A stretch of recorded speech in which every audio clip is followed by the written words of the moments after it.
place, and that's effective communication. And I'll close with this part and go on to number 5 is the number one reason why, or the top reasons, one of two, they go back and forth. The reason why people get divorced is because of irreconcilable differences, and that's basically a breakdown in communication. I can't talk to them, they won't listen to me, we got to go to a therapist and all of that. You need all of these other things in order for you to communicate, and that only works for marriage. Then you got to go to family counseling, then you got to go to communicate effectively. Hold yourself personally accountable. Listen, if you don't know, ask, and handle conflict when it occurs. No need for a therapist ever again. The 74 principles of real leadership, work it out. It works it out, because you go to marriage counseling because you got these badass kids. You go to marriage counseling, now you got to go to sibling counseling. Now you got to go to parent counseling. Now you got to go to job counseling, all that. There's too many. It ain't enough hours in a day. Everybody learn how to communicate effectively, treat people with dignity and respect, learn how to hold yourself personally accountable. Now you're going to be able to work your ish out where you is. You ain't got to go do nothing else but be where you are. So communicate effectively is not talking. That means that everybody understands what is taking place, everybody knows what to do, and everybody feels valued and appreciated inside of whatever situation you may be in. Number 5 is read daily. And in the book is reading is fundamental. As I mentioned at the beginning of the live, reading comprehension level has deteriorated from 9th grade to 6th grade. Good morning, Lola. And that's unfortunate. People don't read anymore. Oh, I don't have to read anymore. I can just look it up. ChatGTP is going to tell me everything I know. Spark Notes, Cliff Notes, everything. Okay, well, why you don't know nothing? Why you don't know nothing? If it's working and you don't need to read anymore, why don't you know anything? When I'm at Nola's appointments and I tell people I read a book on such and such, I read a book, there's this pause for a moment. You read a book on that? Why don't you read a book on that? You can just see it. Like, why would you, what were you thinking that you're just going to read a book about that? And it's like, oh, I can just ask. Okay, cool. So your working memory is deteriorating. And now you got to ask, what if there's a power outage? Just a legitimate question. What you going to do if there's a power outage? All your information is now gone. There's a blackout. State, city, country, global blackout. Who you asking then?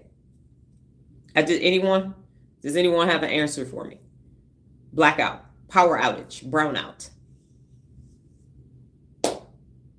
It's a genuine question. Genuine question. Who's going to have the answer? Who?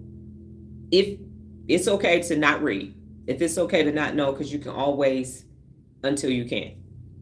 Until you can't. Now what? Because you don't read, so you don't even know what you did with the owner's manual. You didn't, it's not somewhere, it's not some physical place. That's why reading is fundamental. How are you going, if your working memory isn't working, you're not putting any new information in because you can search and chat and do all of that. What's going to happen when you actually need your working memory? I use COVID all the time because I knew the supply chain, because I was technically competent. I knew my business. I went and communicated with all the grocery store managers, the store manager. Who's that? Hey, where's Jill? Hey, Jill, how you doing? Dr. Donna, nice to meet you. Got a couple questions for you about the supply chain. Couple questions. Oh, really? Yeah. So we get a truck on Wednesday and Thursday. We get a truck every day. Okay, cool. What time?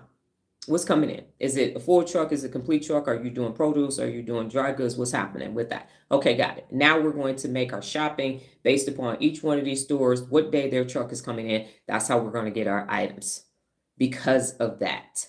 So reading helps with the problem solving because the working memory is happening every day and you get more and more information. So Frito-Lay I didn't walk in and they just opened up my head and said, oh, here's all this operations. They gave me a big ass, thick 3-inch binder with all the information tabbed out because this was 2001. And they said, learn all this. And I was the only manager that learned all that. People knew enough, found out what department they was going to, figured that little part out, and that was that. And I read that bad boy from cover to cover and kept it for many years until I knew exactly what was in it. So reading is fundamental to your functioning every single day. You can decide that you're not going to read. And I got 2 words for you. Power outage. Power outage. Long term. So for a long-term power outage, what you going to do? What are you going to do?